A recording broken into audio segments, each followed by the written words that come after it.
Блин, не полезу под КамАЗ, ну нафиг. Он большой и желтый. Хотя... Друзья, всем привет! С вами Антоха Гараж. Сегодня хочу поговорить с вами на одну тему, которую предложил подписчик в комментарии в моем телеграм-канале.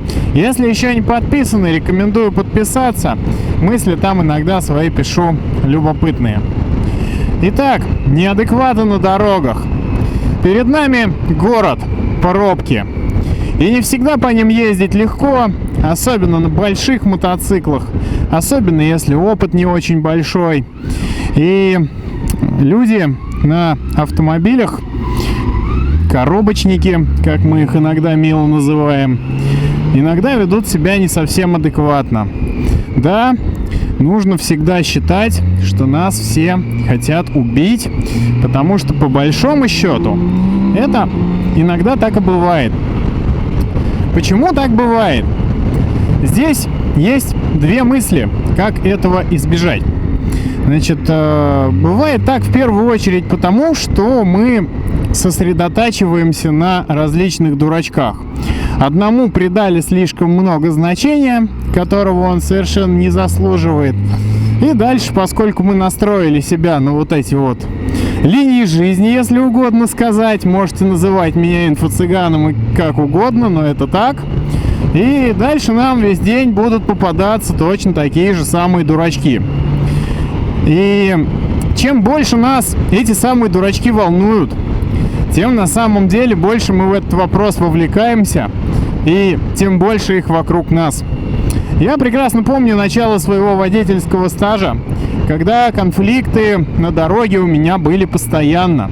Меня откровенно бесили все водители вокруг, которые вели себя как-то не так, нарушали правила, там, не пропускали, там, подрезали и все остальное.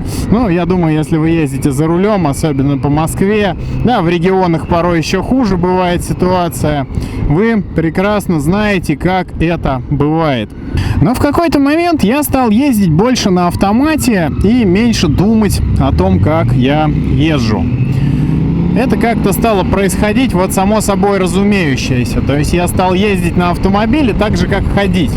Говорю именно про автомобиль, потому что в основном все это становление у меня происходило именно на нем. На мотоцикле я тогда ездил значительно меньше. И в какой-то момент я достиг определенного уровня, так скажем, водительского мастерства, но даже, наверное, дело не в водительском мастерстве, а в каком-то определенном дзене, в спокойствии. То есть я начал спокойнее ко всему относиться и больше думать о чем-то своем, нежели о происходящем вокруг меня. Я перестал пытаться изменить окружающий мир и кого-то научить, потому что до меня начало постепенно доходить, что все равно не получится. И та злость, и та энергия, которую я потрачу на вот попытки кого-то перевоспитать, она, просто никак абсолютно мне не вернется ничем положительным. Я просто потрачу энергию, которую мог бы потратить на себя, любимого, на своих близких, не знаю, на отдых, на что угодно. Вообще, в принципе, моей проблемой является то, что я слишком серьезно отношусь к своей работе. Если бы я относился к ней чуть менее серьезно, возможно, я бы и бизнес нормальный построить смог. А у меня как бы мастерская, а не бизнес. Бизнесом это не является. Да, это может быть нормальная работа, но не более того. Человек вот едет, не пойми в каком ряду, и такое ощущение, что он делает это специально. Он 001, Майбах у него или что. То есть ему типа пофиг на всех. И пофиг и пофиг. В общем-то, ему пофиг на всех, а мне на него. Вот и все. Узковато, конечно, нынче стало в Москве, но гантелю все равно не продам. Самому нужна такая корова. Вот, такая вот примерная история. То есть это про дзен и про, в принципе, стилистику жизни. Если жить так, то, в принципе, различные дурачки, пусть то на дороге или не на дороге, будут беспокоить тебя гораздо меньше. И важно именно не убеждать себя в том, что они тебя не беспокоят, а довести это до автоматизма, то есть на уровне рефлексов не обращать на них внимания. Они не должны задевать твое сознание и подсознание. Именно тогда в твоей жизни их просто будет становиться меньше. Есть еще второй способ, как от них, что называется, избавиться.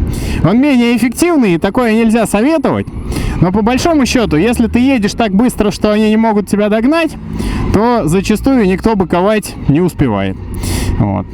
Поэтому если ездить чуть быстрее, то количество их тоже уменьшается.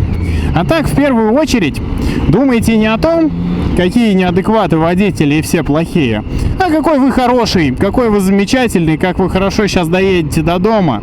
И о том, что лишние там 20 секунд времени из-за какого-нибудь дурачка абсолютно не сделают вам погоду.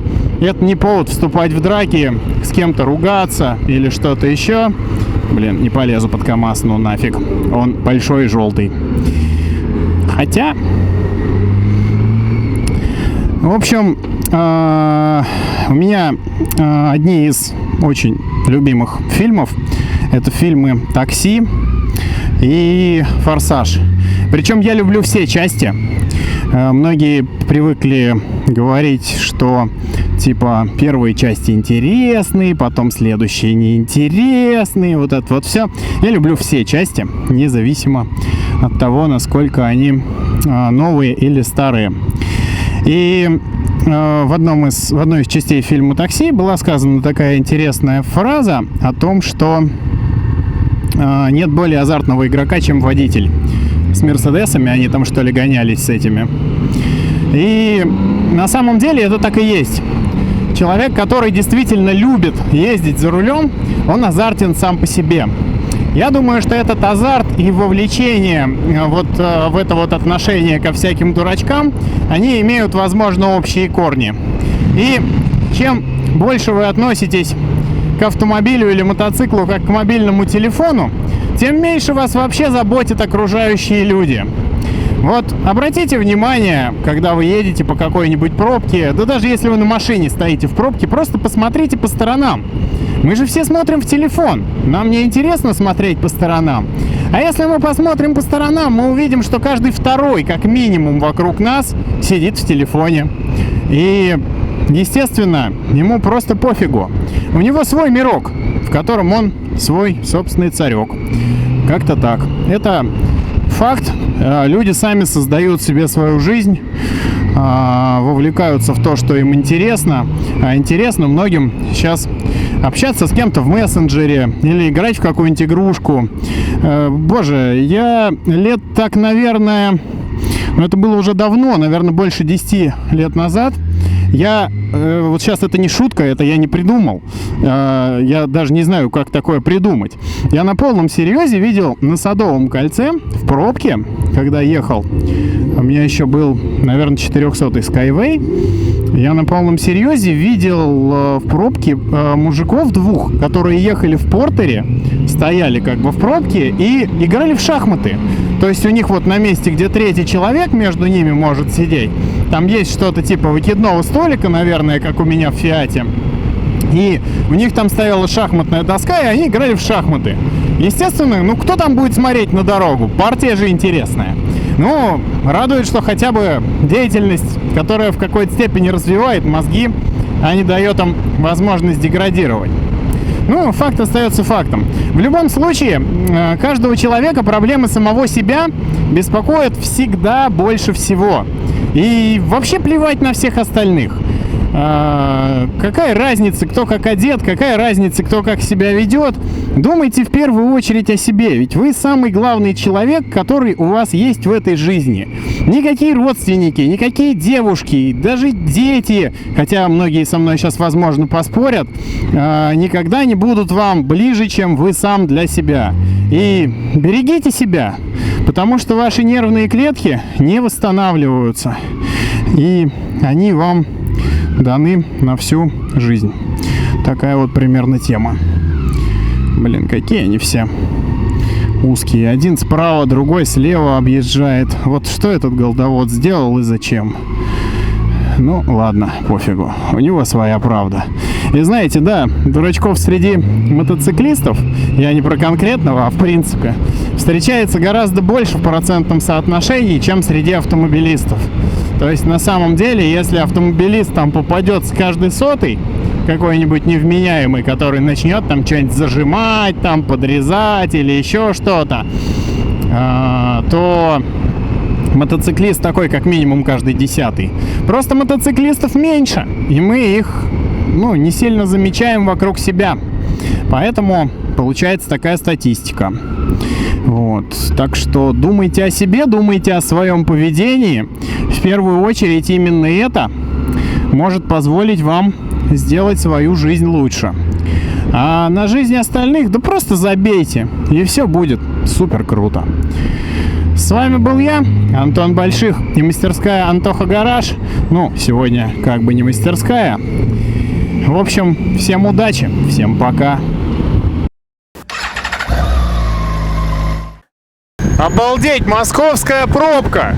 Передо мной 1, 2, 3, 4, 5, 6. Там вон еще вдалеке 7. И сзади только что парочку обогнали. То есть обалдеть. В Москве все-таки много мотоциклистов. И меня радует, что культура мотоциклизма, она развивается в Москве. Несмотря на длинную зиму, все-таки очень за последние 10 лет стало и безопаснее ездить, и круче, несмотря на некоторые проблемки в виде суженных полос или всего остального. Но в целом количество ДТП, допустим, с летальным исходом, из того, что вижу и слышу я, резко снизилось.